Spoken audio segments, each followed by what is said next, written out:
नमो नमः। आज हम पढ़ेंगे व्याकरण के विषय में।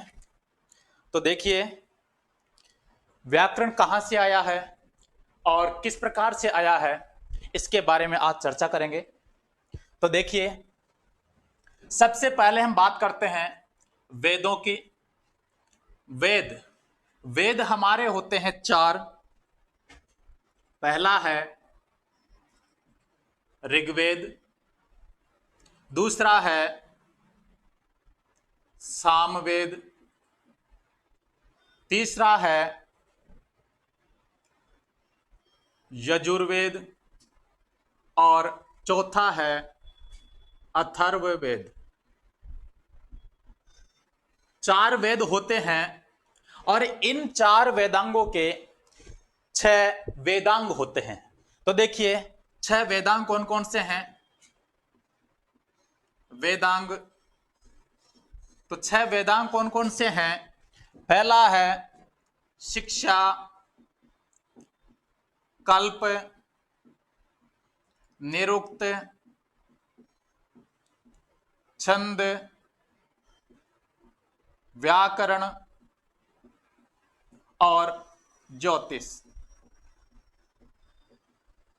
देखिए, वेद रूपी पुरुष, इस वेद रूपी पुरुष के 6 अंग है। कितने अंग है? 6 अंग।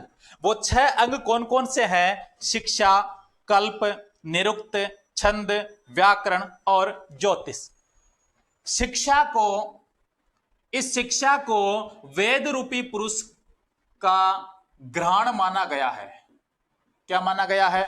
वेद रूपी पुरुष का ग्रहण माना गया है। और ग्रहण का मतलब होता है नासिका। कल्प है, इस कल्प को वेद रूपी पुरुष का हाथ माना गया, हस्त माना गया है। और हस्त का मतलब होता है हाथ। निरुक्त, इस निरुक्त को वेद रूपी पुरुष का कान माना गया है। क्या माना गया है? कान माना गया है। छंद है, इस छंद को वेद रूपी पुरुष का पाद माना गया। पाद का मतलब होता है पैर। व्याकरण है, यह व्याकरण वेद रूपी पुरुष का क्या कहलाता है? मुख कहलाता है। क्या कहलाता है? मुख कहलाता है। इसी प्रकार जो ज्योतिष है, यह ज्योतिष वेद रूपी पुरुष का नेत्र कहलाता है। नेत्र अर्थात आंख कहलाती है। तो समझ में आया कि 6 वेदांग होते हैं और 6 वेदांग शिक्षा, कल्प, निरुक्त, छंद, व्याकरण और ज्योतिष, ये वेद रूपी पुरुष के 6 अंग है, जिसमें घ्राण, हस्त, कान, पाद, मुख और नेत्र। अब हम बात करते हैं व्याकरण की। तो देखिए, व्याकरण है, व्याकरण के बारे में हम आज जानेंगे। तो व्याकरण के बारे में जानने से पहले हमको ये देखना है कि एक शब्द आता है व्याकरणम मुखम स्मृतम। क्या है वाक्य? व्याकरणम मुखम स्मृतम। एक संस्कृत की लाइन है कि व्याकरणम मुखम स्मृतम, अर्थात व्याकरण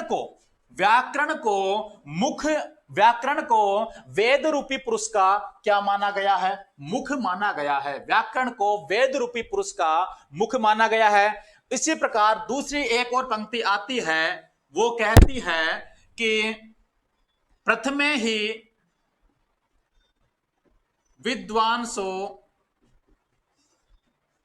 वैयाकरणा। प्रथमे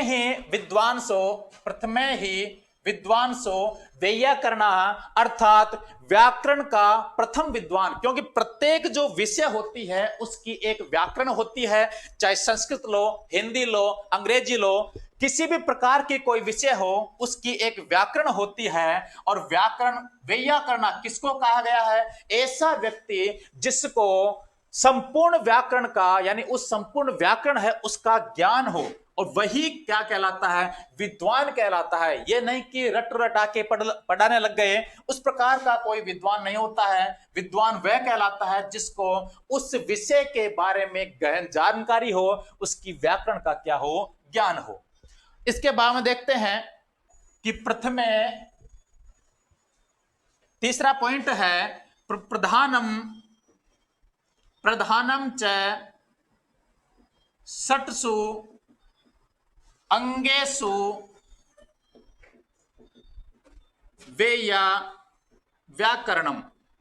प्रधानम च षट्सु अंगेषु वेया व्याकरणम, अर्थात क्या कह रहा है कि वेद रूपी पुरुष के 6 अंगों में, वेद रूपी पुरुष के 6 अंगों में सबसे प्रधान कौन है, व्याकरण है। वेद रूपी पुरुष के 6 अंगों में सबसे प्रधान अंग हमारा कौन सा है, व्याकरण है। कौन सा है, व्याकरण। अब देखिए, अब हम आगे बढ़ते हैं तो व्याकरण के बारे में कि भाई व्याकरण कहां से आया, किस प्रकार से आया, किसने व्याकरण लिखी, सबसे पहले कौन प्रवक्ता बना, उसके बारे में देखते हैं।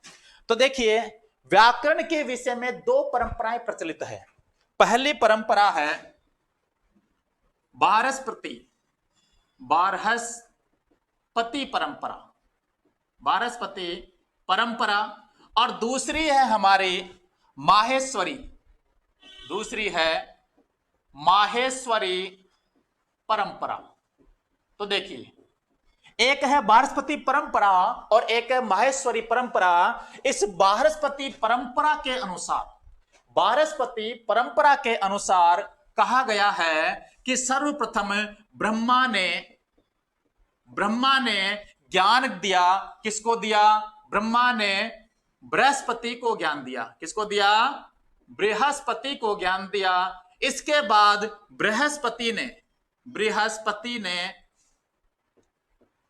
बृहस्पति ने इंद्र को ज्ञान दिया, इंद्र को व्याकरण का ज्ञान दिया। और इसके बाद में इंद्र ने अग्नि, वरुण, यम आदि, अग्नि, वरुण, यम आदि जो देव लोग है, जो देवता है, उनको व्याकरण का क्या दिया, ज्ञान दिया। इस बारहस्पति जो परंपरा है, इस बारहस्पति परंपरा का प्रथम प्रवक्ता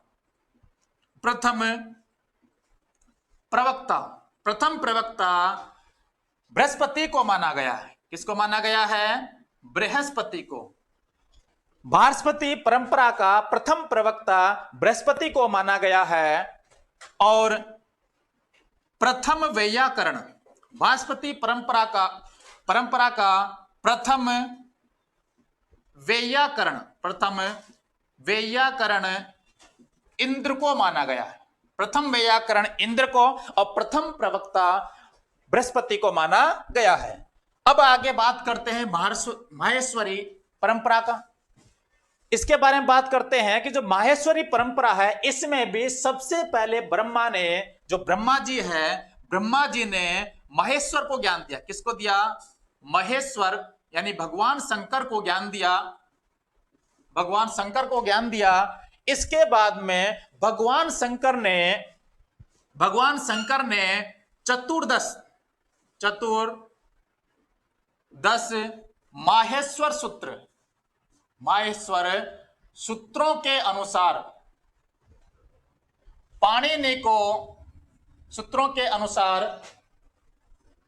पाणिनि को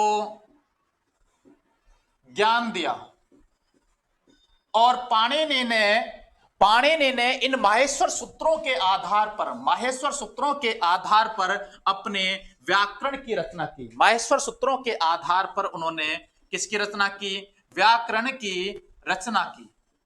पाणिनि ने माहेश्वर सूत्रों के आधार पर व्याकरण की रचना की। इस कारण से इसका प्रथम प्रवक्ता वो किसे माना गया है, महेश्वर को माना गया है। प्रथम प्रवक्ता महेश्वर को माना गया है। और अभी जो लौकिक जगत है, इस समय सबसे प्रथम, जो सबसे प्रचलित जो मत है वो मत कौन सा है? माहेश्वरी परंपरा, यानी इस समय सबसे प्रचलित मत है यह सर्वग्राह्य है। यह मत क्या है? सर्वग्राह्य, अर्थात सभी लोग इस मत को ग्रहण करते हैं। तो देखिए किस प्रकार से उन्होंने व्याकरण की रचना की है, किस प्रकार से माहेश्वर सूत्र आए हैं। तो इसके लिए एक श्लोक है कि नृत्यावसाने नटराज राजो ननाद ढक्काम नौ पंचवारम, अर्थात इसका तात्पर्य है कि जो भगवान महेश्वर हैं, इन भगवान महेश्वर ने पाणिनि को, जब पाणिनि तपस्या कर रहे थे और तपस्या इतनी अत्यधिक चरम सीमा पर पहुंच चुकी थी कि जो महेश्वर है वो इनसे प्रसन्न हो गए, और प्रसन्न हो करके महेश्वर ने अपना जो डमरू है उस डमरू को नव पंचवारम बजाया, अर्थात 9 बार और 5 बार, 2 चरणों में अपने डमरू को बजाया। पहला चरण 9 बार और दूसरा चरण 5 बार, अर्थात 9 पंचवारम अपने डमरू को बजाया। और उन 9 पंचवारम से 9 और 5 कितने हो गए? 14। तो इस प्रकार से डमरू बजाने पर 14 जो माहेश्वर सूत्र है, इन माहेश्वर सूत्रों की क्या हुई? उत्पत्ति हुई। माहेश्वर सूत्रों की उत्पत्ति हुई, और इन माहेश्वर सूत्रों के आधार पर ही पाणिनि ने पूरा व्याकरण है उसकी क्या की है? रचना की है। तो देखिए जो माहेश्वरी जो परंपरा है, इस माहेश्वर परंपरा में त्रिमुनि हुए हैं। क्या हुए हैं? त्रिमुनि। तो देखिए कौन कौन से हैं वो त्रिमुनि, बात करते हैं। त्रिमुनि, व्याकरण के त्रिमुनि, और त्रिमुनि में सबसे पहला स्थान है पाणिनि का। सबसे पहला स्थान है पाणिनि का। दूसरा स्थान आता है कात्यायन। दूसरा स्थान आता है कात्यायन, और इन्हें ही हम कहते हैं वररुचि। इनका दूसरा नाम है वररुचि। और तीसरे जो त्रिमुनि में आते हैं वो है हमारे वो तीसरे हैं वो हैं पतंजलि। तो देखिए ये 3 हमारे क्या है? त्रिमुनि है। अब देखिए इन्होंने अष्टाध्यायी की रक्षा, अष्टाध्यायी की क्या की है? रचना की है। अर्थात इन्होंने जिन ग्रंथों की रचना की है उनको हम रचना के नाम से भी जान सकते हैं। और एक है शब्द तदुक्ति। तदुक्ति का मतलब होता है उनका कथन। इसको हम देख सकते हैं। तो देखिए पाणिनि ने अष्टाध्यायी की रचना की। कात्यायन ने वार्तिकानी की रचना की है। और जो पतंजलि है इन्होंने महाभाष्य की रचना की है। तो देखिए पाणिनि ने अष्टाध्यायी की रचना की है, कात्यायन ने वार्तिकानी, और पतंजलि ने महाभाष्य की रचना की है। इसके बाद में देखते हैं कि अष्टाध्यायी में क्या है, अष्टाध्यायी किस पर टिका हुआ है, उसकी आधारशिला क्या है। तो देखिए इसका आधार है, पाणिनि की अष्टाध्यायी का आधार है सूत्र। अर्थात पाणिनि ने अष्टाध्यायी में सूत्रों की रचना की है, और उन सूत्रों के आधार पर ही इस अष्टाध्यायी का निर्माण हुआ है। कात्यायन ने वार्तिकानी लिखी है, यानी एक पुस्तक है वार्तिकानी, और इसमें वार्तिकों का वर्णन है। वार्तिक इसमें क्या है? इसका आधार है वार्तिक है। उसी प्रकार से पतंजलि ने महाभाष्य की रचना की, और इसका आधार है भाष्य। इसका आधार क्या है? भाष्य है। इसके बाद में देखिए अब इनके आधार पर जो त्रिमुनि है वो क्या कहलाए? पाणिनि ने सूत्रों की रचना की है, इस कारण से सूत्रों की रचना के आधार पर ही अष्टाध्यायी की रचना की है। इस कारण से पाणिनि को हम सूत्रकार के नाम से भी जानते हैं कि सूत्रकारक निम्नेषु सूत्रकारक 3 ऑप्शन ये दे देता है, और इनमें से एक दे देता है कोपी नास्ति। तो इसमें हमको देना है उत्तर। कौन है सूत्रकार? पाणिनि। इसके बाद में कह सकता है कि वार्तिककार कौन है, तो हमारे वार्तिककार कौन है? कात्यायन। कात्यायन क्या है? वार्तिककार। इसके बाद में पतंजलि है, वो है हमारे भाष्यकार। पतंजलि क्या है? हमारे भाष्यकार। तो देखिए, अब हम एक एक के विषय में जानकारी प्राप्त कर लेते हैं। पाणिनि, तो देखिए पाणिनि है, इनके पिता का नाम है पणिन। पाणिनि के पिता का नाम है पणिन और माता का नाम है दाक्षी। माता का नाम है दाक्षी। इनका जो समय है वो समय माना जाता है 500 ईसा पूर्व। 500 ईसा पूर्व। और ये सलातुर पाकिस्तान के रहने वाले थे। ये सलातुर पाकिस्तान के रहने वाले थे। पूर्व में सलातुर अपने भारत का ही हिस्सा था, लेकिन इस समय ये सलातुर नाम का स्थान पाकिस्तान में गया और इन्होंने जो शिक्षा ग्रहण की है वो है विद्यालय तक्षशिला। विद्यालय है तक्षशिला। ये तक्षशिला भी वर्तमान समय में पाकिस्तान में है। इसके बाद में हम अष्टाध्यायी के बारे में बात करते हैं। तो देखिए अष्टाध्यायी, इस अष्टाध्यायी का दूसरा नाम एक और है, वो है शब्दानुशासन। दूसरा नाम है शब्दानुशासन। ऐसा इसका दूसरा नाम है शब्दानुशासनम। अब देखिए अष्टाध्यायी में सूत्रों की रचना की है। तो यहां पर पहले तो ये देखिए कि जो अष्टाध्यायी है इसमें अध्याय कितने हैं? इस अष्टाध्यायी के अंदर 8 अध्याय है। 8 क्या है? अध्याय है। और प्रत्येक जो अध्याय है वह प्रत्येक अध्याय 4 चरणों में विभक्त है। कितने चरणों में विभक्त है? 4 चरणों में विभक्त है। इस प्रकार से 8 अध्याय 4 चरणों में विभक्त है। तो कुल चरण कितने हो गए? 32 चरण हो गए। कुल 32 चरण हो गए। इन 32 चरणों में से प्रथम 29 चरण, इन 32 चरणों में से प्रथम 29 चरण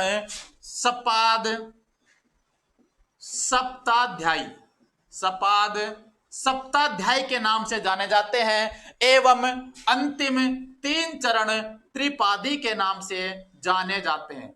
प्रथम 29 चरण तो सप्ताध्यायी के नाम से जाने जाते हैं और अंतिम 3 चरण त्रिपादी के नाम से जाने जाते हैं। त्रिपादी के नाम से जाने जाते हैं। इसके बाद में देखिए सूत्रों के बारे में बात की गई है। तो इसमें अष्टाध्यायी के अंदर जो सूत्र है वो सूत्र बताए गए हैं 3978। कितने सूत्र हैं? 3978 कुल सूत्र है।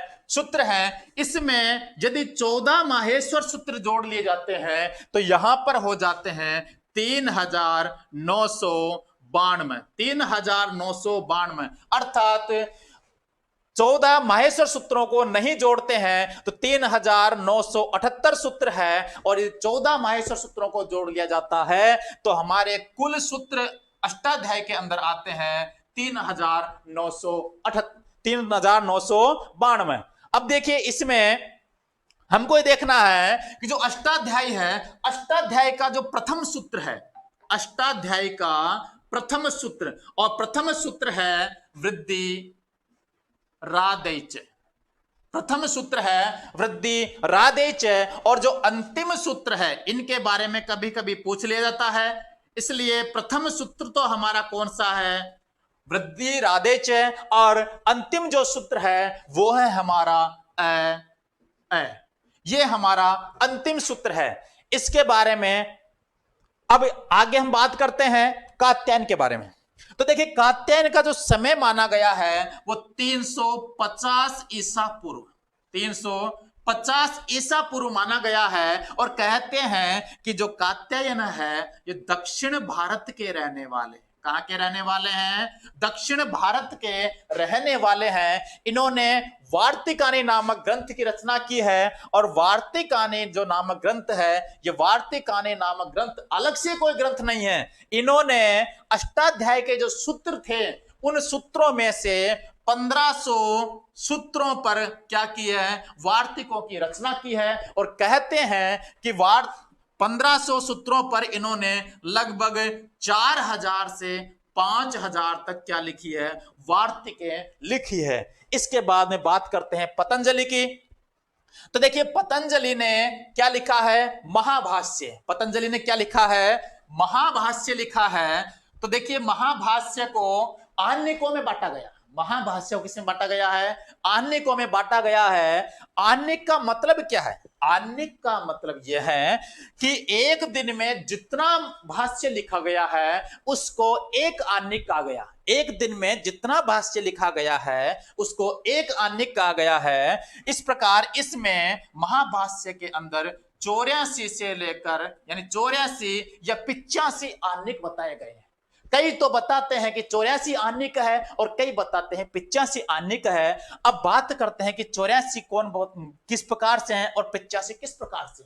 देखिए कोई सा भी हम कार्यक्रम करते हैं, कोई सा भी प्रोग्राम हम शुरू करते हैं तो आपने देखा है जो पहला दिन होता है वो पहला दिन क्या होता है, आधा ही गिना जाता है, क्योंकि आधा दिन तो उसका उद्घाटन में चला जाता है। आधा दिन किस में चला जाता है, उद्घाटन में। इसके बाद में उसने 83 दिन क्या किया है, पूरा काम किया है। आधा दिन पहला जो दिन था उसमें से आधा दिन तो किसमें चला गया, उद्घाटन में। तो क्या बचा, कार्य का कितना बचा, केवल आधा दिन बचा। इसके बाद में जो अंतिम जो दिन था यानी जिस दिन महाभाष्य पूर्ण हो चुका था उस दिन भी उन्होंने क्या किया, वो भी एक दिन माना है। तो उस दिन भी उनका जो कार्य था वो आधे दिन पहले ही क्या हो गया था, समाप्त हो गया था। इसलिए इसको भी क्या माना है, आधा। तो देखिए जिन्होंने इन दिनों को यानी जो पूर्व का और जो अंतिम का जो दिन था उनको पूरा एक एक मान लिया है, उनके मत में तो ये कितने हो गए हैं, 85 आने को हो गए हैं। और जिन्होंने इनको आधा आधा ही स्वीकार किया है उनके मत में 84 आने को हुए हैं। कितने आने हुए हैं, 84 आने हुए हैं। इस प्रकार से उन्होंने 84 या 85 दिनों में महाभाष्य की क्या की है, रचना की है। अब इसके बाद में अब हम पढ़ते हैं, एक लाइन आती है कि ननाद डक्का नवपंच वारम। क्या आती है, ननाद डक्का नवपंच वारम। तो देखिए जब भगवान शंकर ने अपना डमरू बजाया तो उससे उन्होंने नव पंचवारम अपने डमरू को बजाया। तो इसमें प्रश्न इस प्रकार से बन सकता है, हमारा प्रश्न है क्या किस प्रकार से बन सकता है कि मान लीजिए वहां पर उन्होंने ऑप्शन दे दिए, पहले तो दे दिया कितना, 4, 5 दे दिया है और फिर दे दिया 9। दूसरा ऑप्शन दे दिया उन्होंने 9, 5। तीसरा ऑप्शन दे दिया उन्होंने 10 और 4। और चौथा ऑप्शन दे दिया उन्होंने कोई सा मान लीजिए 4 और 10। ये आपको ऑप्शन दे दिया है और उन्होंने कहा है कि माहेश्वर ने कि कितने बार अपने डमरू को बजाया। तो देखिए हमारा इसमें उत्तर, देखिए इनको जोड़ेंगे तब भी 14 हो रहा है, इनको जोड़ेंगे तब भी 14 है, इनको दोनों को जोड़ेंगे तब भी क्या उत्तर आ रहा है, हमारे पास में 14 उत्तर आ रहा है। ये दोनों तो बिल्कुल है ही नहीं, इनको तो कीजिए दूर। अब बाद में बात करते हैं इन दोनों की कि यहां पर क्या है, 5 और 9, यहां पर भी 5 और 9 है, यहां पर 9 और 5, यहां पर भी 9 और 5 है। भाई संख्या तो वही आ रही है लेकिन क्रम गलत है। इसका जो क्रम है वो क्रम गलत है। क्या आएगा, नव पंचवारम, पहला जो क्रम है इसका 9 है, इसके बाद में क्या है, 5 है। तो हमारा राइट उत्तर कौन सा होगा, नव पंचवारम अर्थात 9 बार और 5 बार। अब देखिए आगे, अब हम माहेश्वर सूत्रों के बारे में बात करते हैं। तो देखिए माहेश्वर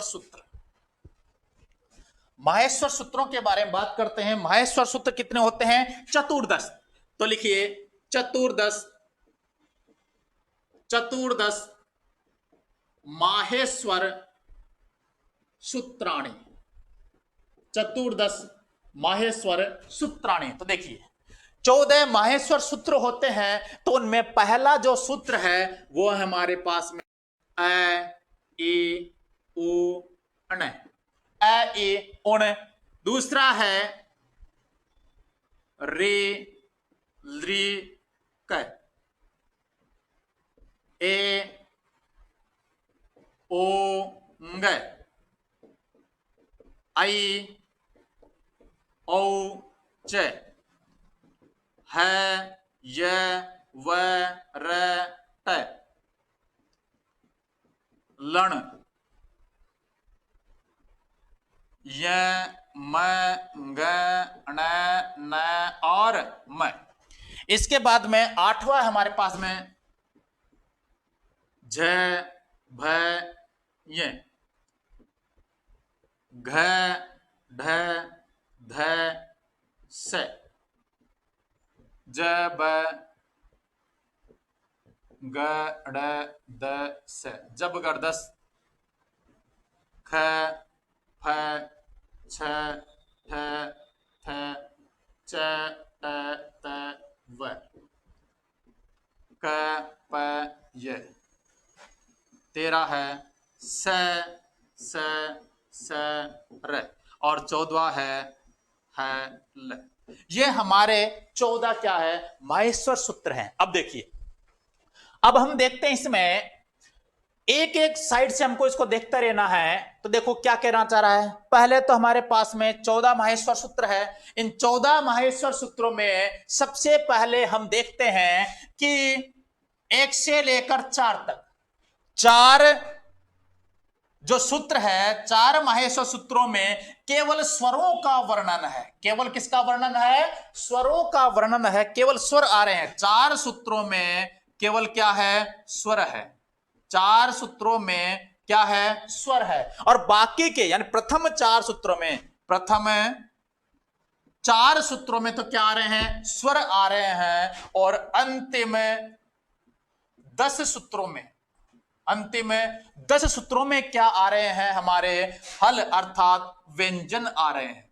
प्रथम 4 सूत्रों में तो क्या आ रहे हैं, स्वर है, जो ये यहां पर दिखाई दे रहे हैं। इसके बाद में अंतिम जो 10 सूत्र है, शेष 10 सूत्र है, उनमें व्यंजनों का प्रयोग हुआ है। अब देखिए, प्रत्येक जो सूत्र है, प्रत्येक सूत्र का अंतिम वर्ण, प्रत्येक सूत्र का अंतिम वर्ण इत्संज्ञक वर्ण होता है। क्या है, प्रत्येक जो सूत्र है उसका अंतिम वर्ण है, उस अंतिम वर्ण की क्या होती है, इत्संज्ञा होती है। और अंतिम वर्ण की इत्संज्ञा करने वाला एकमात्र सूत्र है, वो है हमारे पास में हलंत्यम। कौन सा है, हलंत्यम। ये क्या कहना चाह रहा है कि किसी भी धातु हो, प्रत्यय हो या कोई सूत्र हो, उसके अंत में यदि कोई हल वर्ण आता है अर्थात कोई व्यंजन वर्ण आता है, तो उसकी क्या करता है, ये इत्संज्ञा करता है। तो इस प्रकार से 14 माहेश्वर सूत्रों में प्रत्येक सूत्र में अंतिम व्यंजन की क्या हो रही है, इत्संज्ञा हो रही है। तो इसलिए कितने व्यंजनों की संज्ञा हुई है, 14 व्यंजनों की। कितने व्यंजनों की संज्ञा हुई है, 14 व्यंजनों की क्या हुई है, संज्ञा हुई है। इसके बाद में देखते हैं जो हमारा ये सूत्र है, कौन सा, लण। इस लण सूत्र के अंतर्गत ये जो ल है, इस ल के अंदर क्या है, अ। ल के अंदर अ है। इस अ की भी क्या होती है, इत्संज्ञा होती है। अ क्या है, हमारे पास में स्वर है, और स्वर की इत्संज्ञा करने वाला सूत्र है उपदेशे। कौन सा सूत्र है, उपदेशे।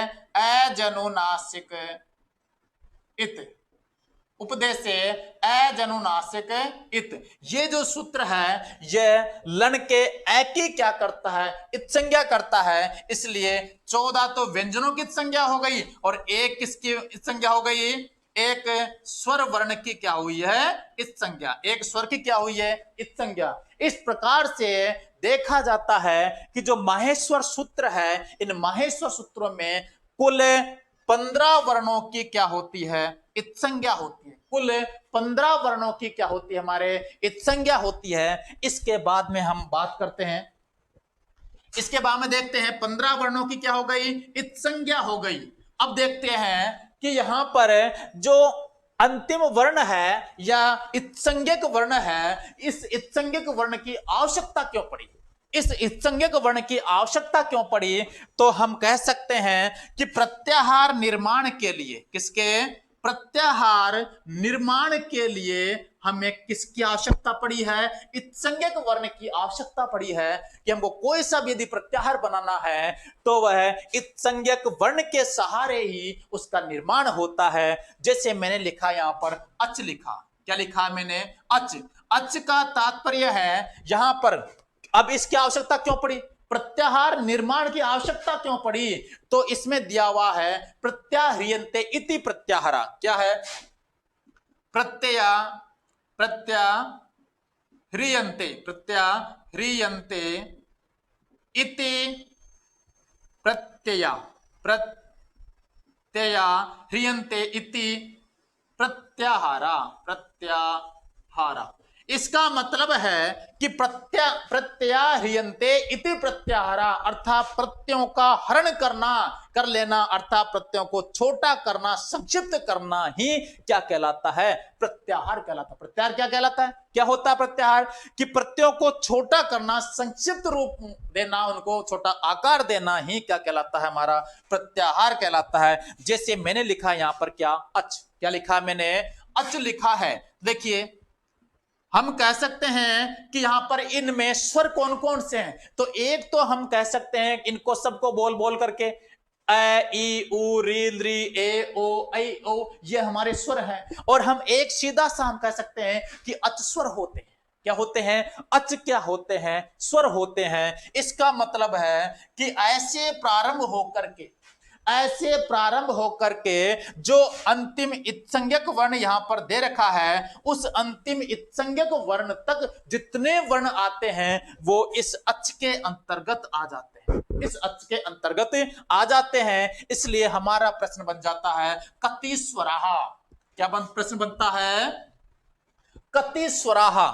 मैंने लिखा यहां पर कति स्वरा, कि स्वर कितने होते हैं। तो बताइए कितने स्वर होते हैं? तो लिखेंगे अच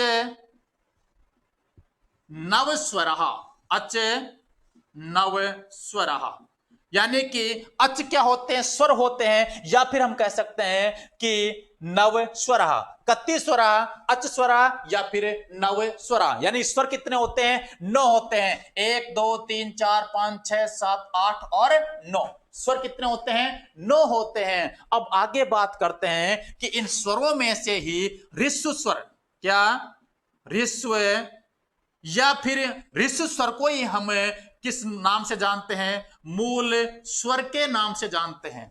कि ऋस्व या फिर मूल स्वर कितने हैं और कौन कौन से हैं? तो हम लिखेंगे इसमें अ ई उ री और ली।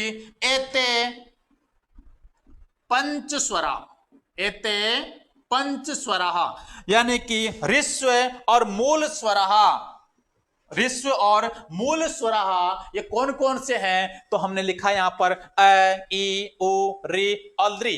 ये सभी कैसे हैं? 5 है। और कैसे है? मूल या फिर ऋस्व स्वर है। मूल स्वर को ही ऋस्व स्वर कहा जाता है और ऋस्व स्वर को ही मूल स्वर कहा जाता है। इसके बाद में बात करते हैं दीर्घ स्वर। दीर्घ या इसी को हम कह सकते हैं, दूसरा नाम दे सकते हैं संयुक्त स्वर। संयुक्त स्वर। तो दीर्घ या संयुक्त स्वराहा, दीर्घ और संयुक्त स्वर कौन कौन से हैं? तो यहां पर हमको लिखना है कि कौन कौन से। माहेश्वर सूत्रों के अनुसार है ए ओ आई औ।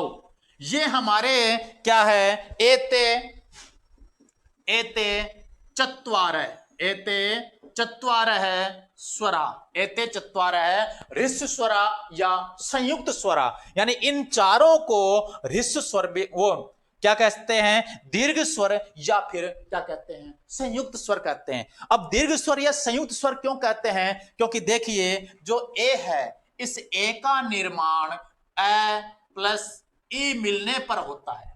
ए का निर्माण अ प्लस ई मिलने पर होता है। इसलिए दीर्घ स्वर तो कहा ही जाता है कि एक मात्रा को ऋस्व स्वर कहते हैं, 2 मात्राओं को हम क्या कहते हैं? दीर्घ स्वर कहते हैं। और 2 मात्रा से अधिक तीसरी मात्रा भी यदि उसमें मिली हुई होती है तो उसको प्लुत स्वर कहते हैं। तो यहां पर हम ऋस्व और दीर्घ के बारे में बात कर रहे हैं। यहां पर कितनी मात्राएं मिली हुई है? 2 मात्राएं, अ प्लस ई, 2 मात्राएं मिली हुई है। इसलिए कौन सा स्वर हो गया? दीर्घ स्वर। और इसी को हम क्या कह सकते हैं? संयुक्त स्वर, क्योंकि यहां पर इन दोनों का क्या हो रहा है? संयोग हो रहा है। इसी प्रकार से ओ, इस ओ में कौन कौन से वर्ण है? अ प्लस उ। इसी प्रकार से आई के अंदर है हमारे वर्ण अ और ए।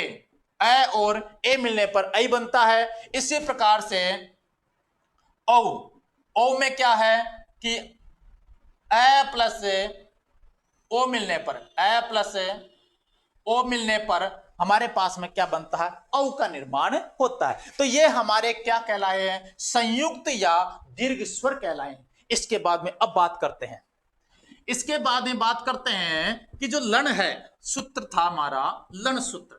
इस लन सूत्र में ए की संज्ञा क्यों हुई, इस लन सूत्र में क्या हुई है, ए की संज्ञा। जो लन सूत्र है इसमें क्या हुई है, ए की क्या हुई है, इत संज्ञा हुई है। अब यहां पर इत संज्ञा हुई है, इसका कारण क्या है, यहां पर इसमें ए की संज्ञा क्यों की है, तो यहां पर इसका उत्तर है हमारे कि र प्रत्याहार के, किसके, र प्रत्याहार के निर्माण के लिए पाणिनि जी ने इस लन के ए की क्या की है, इत संज्ञा की है। किसके निर्माण के लिए, र प्रत्याहार के निर्माण के लिए इस ए की क्या की है, इत संज्ञा की है। इस र प्रत्याहार के अंदर, र प्रत्याहार के अंदर दो वर्ण आते हैं और वो दो वर्ण है र और ल। ये दो वर्ण इस र प्रत्याहार के अंतर्गत आते हैं, क्योंकि देखिए प्रत्याहार जो बनता है वो इत्संज्ञक वर्ण तक बनता है। कहां तक बनता है, इत्संज्ञक वर्ण तक बनता है। देखिए मैंने आपको अच बताया था, अच देखिए इत्संज्ञक च आ रहा ना, तो यहां से लेकर के यहां तक सभी इत्संज्ञक वर्णों को छोड़ दिया जाता है। तो यहां तक हम लेते हैं, इसके पूर्व तक, इसका मतलब है सभी संज्ञों को छोड़ दिया जाता है और जो पीछे संज्ञक वर्ण दे रखा वहां तक उसको लिया जाता है। लेकिन देखिए र प्रत्याहार, इस र प्रत्याहार में ऐसा लगता है कि कोई इत्संज्ञक वर्ण पीछे नहीं दे रखा, जबकि इसमें पीछे इत्संज्ञक वर्ण दे रखा है। देखिए कहां दे रखा है, आपको पता है इस र के अंदर क्या है, ए, र के अंदर ए मिला हुआ है।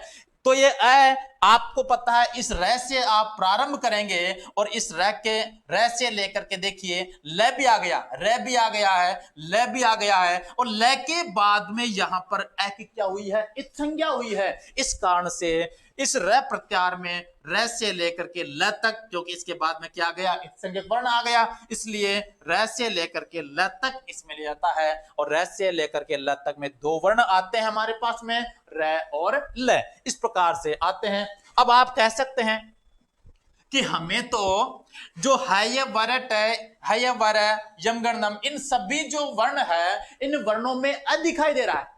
इन सभी वर्णों में क्या दिखाई दे रहा है, ए दिखाई दे रहा है। तो ध्यान रखें, हय वरट क्या है, हय वरट, यानी हय वर आदि जो व्यंजन वर्ण है, इन व्यंजन वर्णों में ए का जो प्रयोग किया गया है, ए का प्रयोग किस कारण से किया गया है, केवल उच्चारण कारण, किसके कारण से, उच्चारण के कारण से ही किया गया है। हकार आदिशु उच्चारणार्थम, हकार आदिशु अकार प्रयोग है उच्चारणार्थम, अर्थात हकार आदि में जितने भी व्यंजन वर्ण है, ल को छोड़ करके, लन के जो ल है इस ल को छोड़ करके जितने भी व्यंजन वर्ण है, इन व्यंजन वर्णों में ए का प्रयोग केवल उच्चारण के लिए ही इसमें किया गया है। देखिए मान लीजिए इसमें ए का प्रयोग नहीं किया जाता, किसमें, इन वर्णों में ए का प्रयोग नहीं किया जाता है, तो देखिए इस सूत्र को मैं लिखता हूं, ज ब ग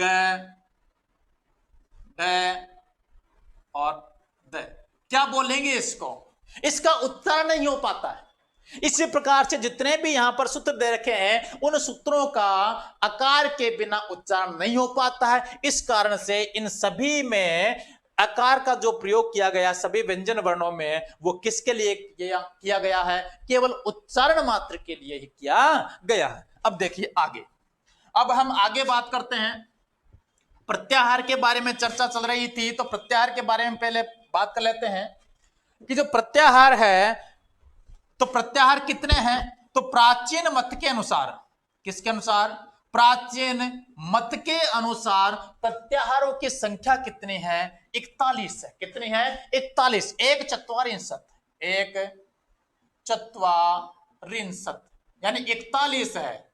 इसके बाद में देखिए जो पाणिनि है, पाणिनि के मत में प्रत्याहारों की संख्या कितनी है, 42 है, क्योंकि आपको पता है कि उन्होंने एक क्या किया था, 41, इधर लिख देता हूं मैं, 42 है, और वो 42 कितना,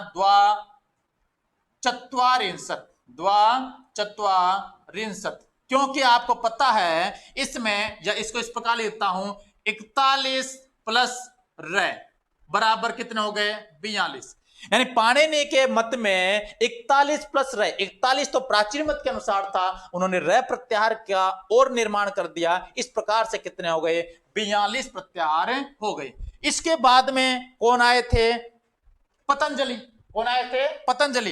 इन पतंजलि ने कात्यायन, वार्तिक किसने लिखी है, कात्यायन ने। तो कात्यायन के अनुसार, किसके अनुसार, कात्यायन ने जो वार्तिक लिखी है, तो इस वार्तिकों के अंदर उन्होंने 2 प्रत्याहारों का और निर्माण कर दिया है, और वो प्रत्याहार है कौन सा, एक तो है चय और एक है यम, चय और यम। इस प्रकार से कात्यायन यानी वार्तिककार कात्यायन के अनुसार चय और यम जुड़ने पर प्रत्याहारों की संख्या कितनी हो गई है, 42 और 2, 42 प्लस चय और यम बराबर कितने हो गए, 44 प्रत्याहार हो गए। और इस वर्तमान में व्याकरण उपयोगी जो प्रत्याहार है, व्याकरण उपयोगी प्रत्याहारों की संख्या भी कितनी है, 44। व्याकरण उपयोगी प्रत्याहारों की संख्या भी कितनी है, 44 है, क्योंकि उन्होंने जो 2 प्रत्याहार बनाए हैं, चय और यम, इसका भी व्याकरण में क्या हो रहा है, उपयोग हो रहा है। अब देखिए, इसमें अब थोड़ा आगे बात कर लेते हैं हम, इसमें आगे बात करते हैं कि आगे है ये वरट है ये वर यानी कि है ये वर और ल, इन है ये वर में ये वर ल, ये हमारे अंतस्थ वर्ण, अंतस्थ वर्ण कहलाते हैं। क्या कहलाते हैं, हमारे अंतस्थ वर्ण कहलाते हैं। इसके बाद में इस ये से लेकर के इस प तक यानी क प ये यहां तक जो वर्ण है वो हमारे स्पर्श वर्ण कहलाते हैं। क्या कहलाते हैं, स्पर्श, यानी कादयो मावसानाम स्पर्श है, कादयो मावसानाम स्पर्श है। और कैसे लेकर के मैं तक, कैसे प्रारंभ करके मैं अवसानाम मैं की समाप्ति तक, अर्थात मैं तक क्या कहलाते हैं, स्पर्श वर्ण कहलाते हैं। इसके बाद में आते हैं हमारे पास में क्या, स और है, ये हमारे क्या कहलाते हैं, उष्म वर्ण कहलाते हैं। क्या कहलाते हैं, हमारे उष्म वर्ण कहलाते हैं। अब थोड़ा सा इसमें और गहराई से हम देख लेते हैं। देखिए क्या है, जो ये अ है, जो स्वर में क्या आ रहा है, अ, ये अ कितने प्रकार का होता है, ह्रस्व दीर्घ प्लुत, ह्रस्व दीर्घ प्लुत। इसके आधार पर जो अ है, अ को 3 भागों में बांटा गया। थोड़ा यहां बता देता हूं, ह्रस्व दीर्घ प्लुत के आधार पर अ को कितने भागों में बांटा गया है, 3 भागों। मान लीजिए मैंने लिख दिया यहां पर अ लिखा है, इसमें भी जो अ है, इस अ को कितने भागों में बांटा गया है, 3 भागों में बांटा गया। कितने भागों में बांटा गया है, 3 भागों में बांटा गया है।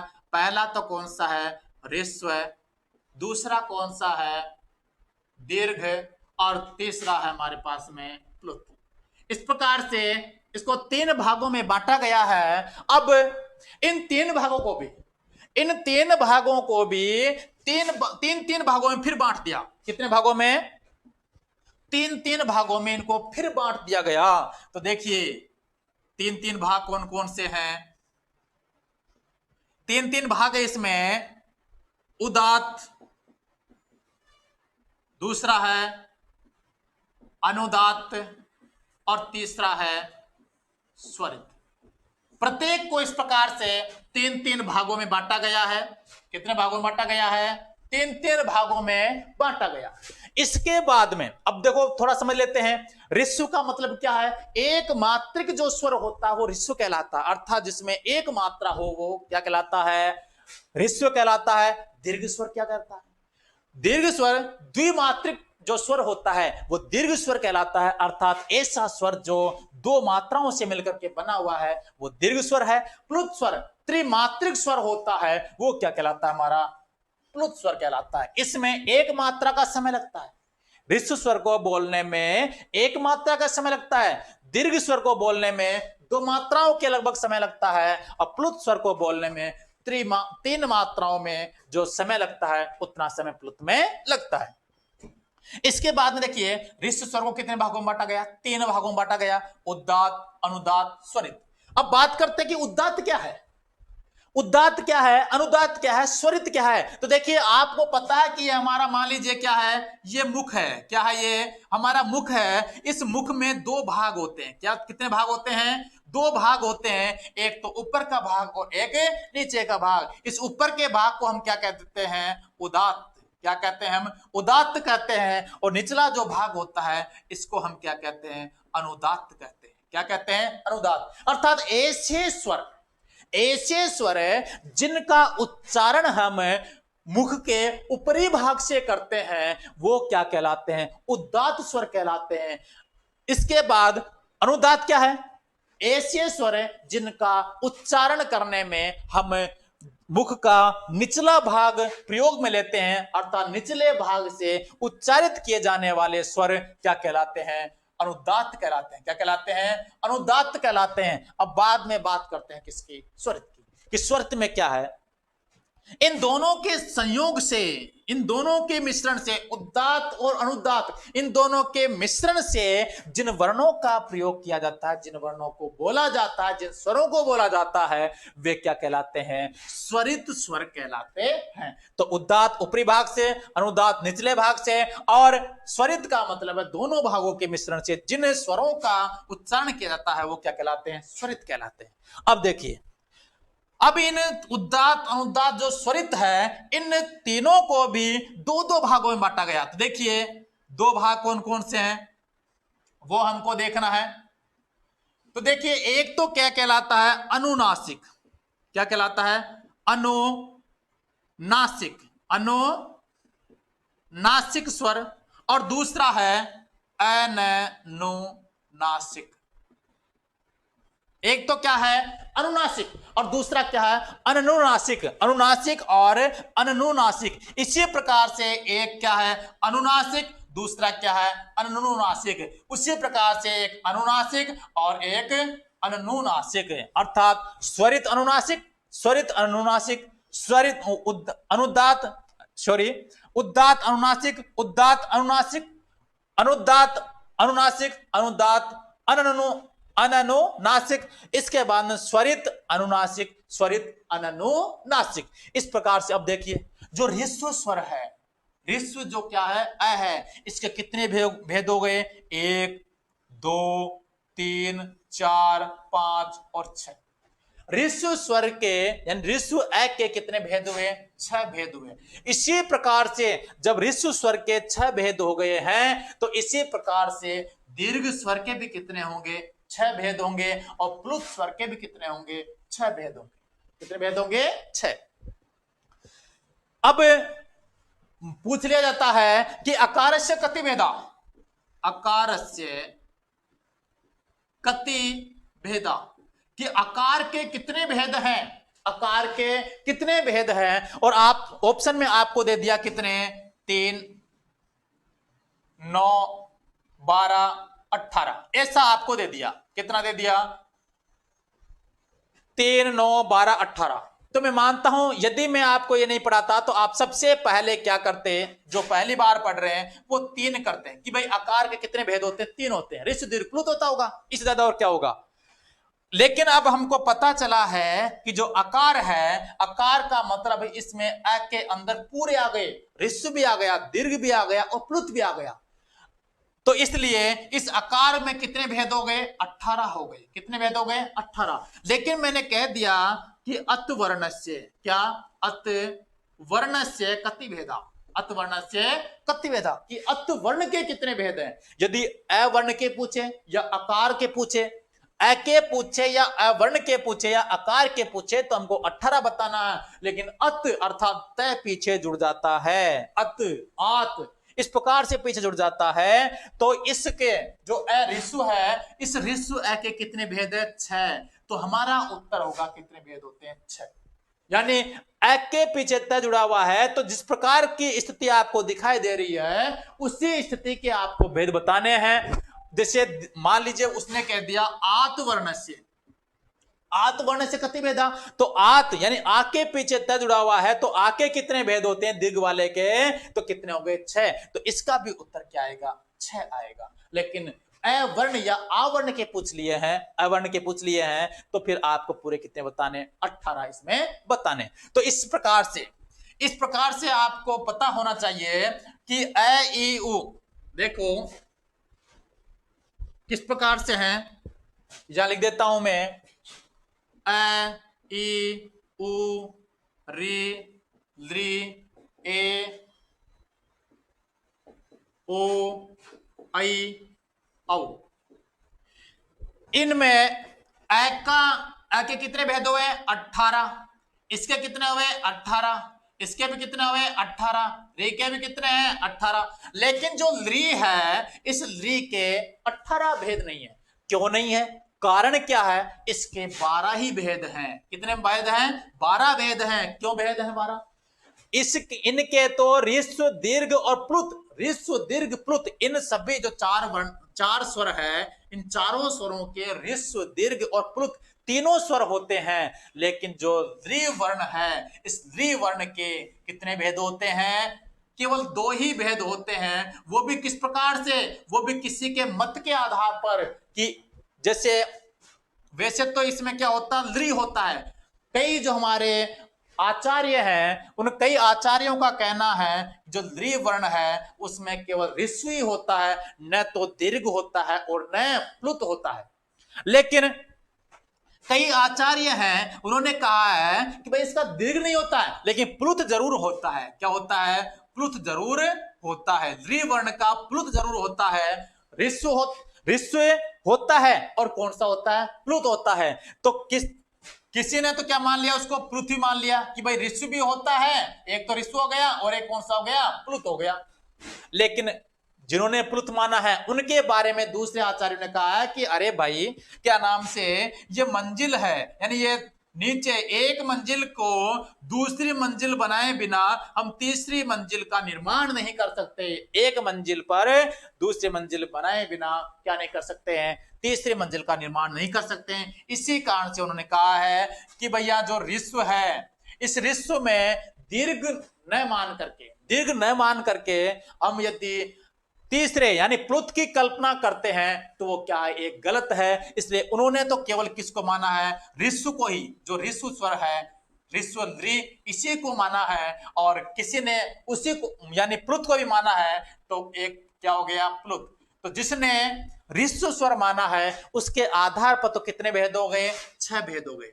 केवल ऋस्व स्वर माना है री को तो 6 भेद हो गए, और जिसने उसको पृथ्वी माना है, ऋषि भी माना है और पृथ्वी माना है, उसके आधार पर कितने हो गए 12 हो गए। यदि दीर्घ को भी माना जाता है तो वो यहां पर कितने हो जाते 18 हो जाते, लेकिन दीर्घ को किसी ने नहीं माना। अब बात करते हैं ए ओ आई औ। अब किसके अभाव में हुआ भाई, ये 12 जो यहां पर भेद है वो 12 भेद किसके अभाव में हुआ है, वो है दीर्घा भावात। क्या है, दीर्घा भावात, दीर्घा भावात। ली वर्णस्य द्वादश भेदा, ली वर्णस्य द्वादश भेदा केन कारणेन, ली वर्णस्य द्वादश भेदा केन कारणेन, तो वहां पर उसका उत्तर आएगा दीर्घा भावात, कि दीर्घ के अभाव होने के कारण से ही यहां पर कितने भेद हैं 12 भेद हैं। अब देखो बाद में बात करते हैं, इसके एक के भी 12 भेद हैं, ओ के 12 हैं, आई के 12 हैं, और औ के भी कितने हैं 12 भेद हैं। तो देखो किस प्रकार से है, देखिए 12 है, क्यों है 12, देखिए यहां पर ए है, ये ए है दीर्घ स्वर है, कौन सा है दीर्घ स्वर, और दीर्घ स्वर होता है 2 स्वरों के मिलने पर। यहां पर 2 स्वर मिले हुए हैं अ और ए, जब 2 स्वर मिल गए हैं तो ऋस्व तो होने का सवाल ही नहीं है, ऋस्व होने का सवाल नहीं है। तो 6 तो ऋस्व के थे, 6 दीर्घ के थे, और 6 किसके थे प्लुत के थे। तो इस कारण से जब उन्होंने ऋस्व को हटा दिया, क्योंकि इसमें ऋस्व तो है ही नहीं, क्योंकि दोनों मिलने के बाद में एक का निर्माण होता है, अब दोनों मिलने के बाद में एक का निर्माण होता है, तो एक क्या है, स्वतः दीर्घ है, ऋस्व नहीं है, इसलिए ऋस्व के अभाव में। इसी प्रकार से चारों जो स्वर है ये किसके अभाव में, ऋस्व भावात, अर्थात ऋस्व के अभाव में ए ओ ऐ ओ इनमें क्या होते हैं, 12 भेद होते हैं। अब देखो इसमें थोड़ी सी एक बात और समझने की है कि जो रे है, क्या है, रे और एक है रे, इन दोनों की सवर्ण संज्ञा होती है।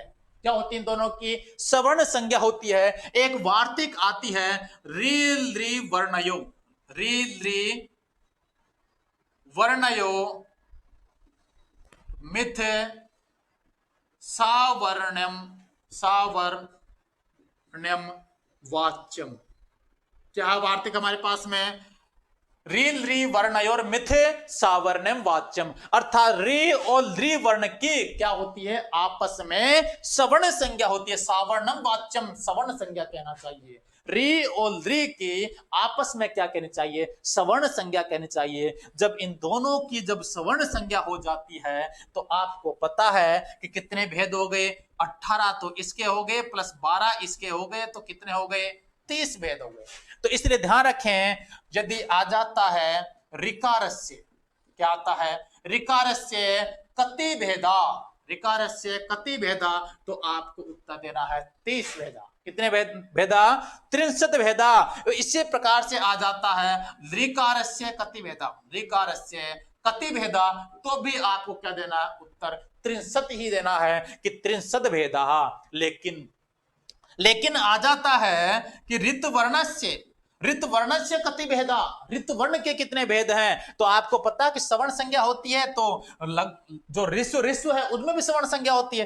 तो 6 तो ऋस्व री के और 6 किसके, ऋस्व री के, तो कितने हो गए पूरे 12। तो यहां पर आपको कितने लिखने हैं, 12। ऋतवर्ण के कितने भेद हैं, 12 वर्ण, 12 भेद हैं। और ऋत के पूछ लेता है ऋतवर्ण से कति भेदा, तो भी आपको कितने बताने, 12 ही बताने। अब देखिए आगे, अब आगे थोड़ा इसमें एक चीज और देख लेते हैं। वो क्या है, वो ये है कि जो हमने माहेश्वर सूत्र पढ़े हैं, क्या सूत्र पढ़े हैं, माहेश्वर, देखना मैंने तो मिटा दिया लेकिन आप अपनी कॉपी में देखना कि माहेश्वर सूत्रों में न जो इत्संज्ञक वर्ण है, इस न का 2 बार प्रयोग हुआ है। न को तो मैं लिख देता हूं यहां पर, है यह वर और लण, ये। और एक 14वां जो सूत्र है, उस 14वें सूत्र में आया है क्या, फल।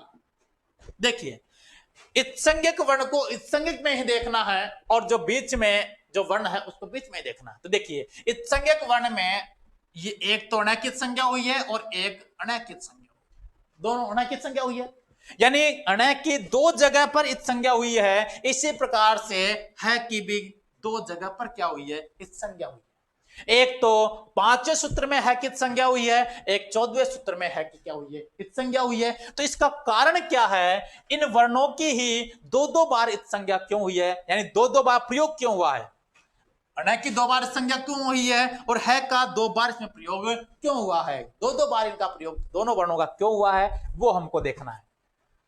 तो अनय के बारे में बात करते हैं, किसके बारे में बात करते हैं, अनय के बारे में। देखिए अनय से 2 प्रत्याहार बनते हैं, एक बनता है हमारे पास में अण, क्या बनता है, अण, और एक बनता है कौन सा, इण। यहां पर ही हमको समस्या होती है कि अण प्रत्याहार, या फिर हम इसी को समझ लेते हैं अण को। देखिए अण प्रत्याहार को हम यहां तक समझे या फिर यहां तक समझे, उसी प्रकार से जो इन प्रत्याहार है, इस इन प्रत्याहार को यहां तक समझे या फिर यहां तक समझे।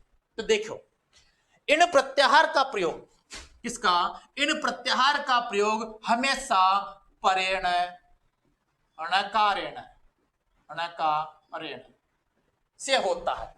यानी कि इन प्रत्याहार का जो प्रयोग है हमेशा सर्वदा इसे लेकर के न तक, यहां तक प्रयोग होता है। इन प्रत्याहार में हमेशा इसे लेकर न तक प्रयोग में होता है। लेकिन जो अण प्रत्याहार है, अण प्रत्याहार के लिए थोड़ा विशेष ध्यान रखिए, अण प्रत्याहार में भी हमेशा कहां पर होता है, इस ऐसे लेकर के कहां तक होता है, न तक होता है। यानी कि पूर्वेण, पूर्वेण, ऋण, पूर्वेण णकारेण, यानी अण प्रत्याहार का प्रयोग पूर्वेण णकारेण, अर्थात अण का प्रयोग ऐसे लेकर न तक, यही तक हमेशा होता है, लेकिन एक सूत्र आता है वह है अनुदित, अनुदित सवर्णस्य चा प्रत्यय, अनुदित सवर्ण से चा प्रत्यय। इस सूत्र के अंतर्गत जो अण आया है, केवल इस सूत्र में, इस सूत्र में जो अण आया है, इस सूत्र के आधार पर जो अण का जो प्रयोग किया जाएगा वो कहां से, इस ऐसे लेकर के इस न तक किया जाएगा। कहां तक, अर्थात इसमें, इसमें जो अण आया है वो अण कहां तक आया है, परेण णकारेण, परेण णकारेण।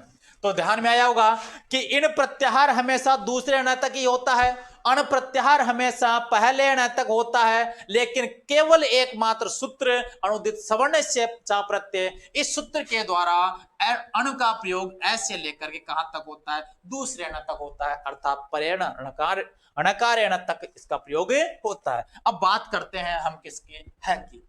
महेश्वर सूत्र में है का भी दो बार प्रयोग हुआ है का भी कितने बार प्रयोग हुआ है, 2 बार। एक तो 5वें सूत्र में प्रयोग हुआ है और एक 14वें सूत्र में है का 2 बार प्रयोग हुआ है। कारण क्या है, तो देखिए, जो पहला जो है इस है का प्रयोग 2 बार क्यों हुआ है, देखना है कि पहला जो प्रथम है कौन सा, प्रथम है। इस प्रथम है में क्या है कि 4-5 क्या बनते हैं, प्रत्याहार बनते हैं। जैसे मैंने लिखा यहां पर अट, क्या लिखा मैंने, ऐसे लेकर ट, अट प्रत्याहार लिखा है मैंने लिखा अस प्रत्याहार, मैंने लिखा है हस प्रत्याहार, और मैंने लिखा एक इन प्रत्याहार।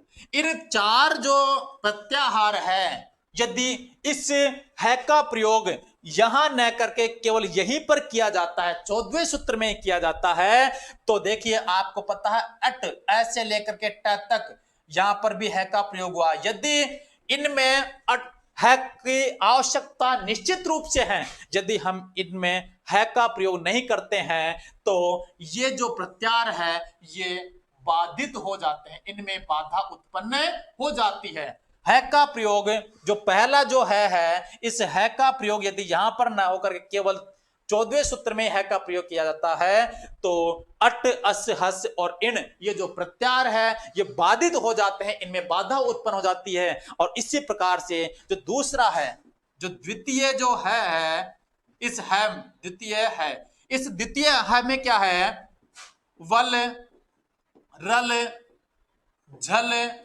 और सल, ये 4 प्रत्याहार इसमें है। 4 प्रत्याहार इसमें है कि वल रल झल सल, इनमें यदि इस है का प्रयोग नहीं होता है, दूसरे है का प्रयोग नहीं होता है, तो ये प्रत्याहार बाधित हो जाते हैं।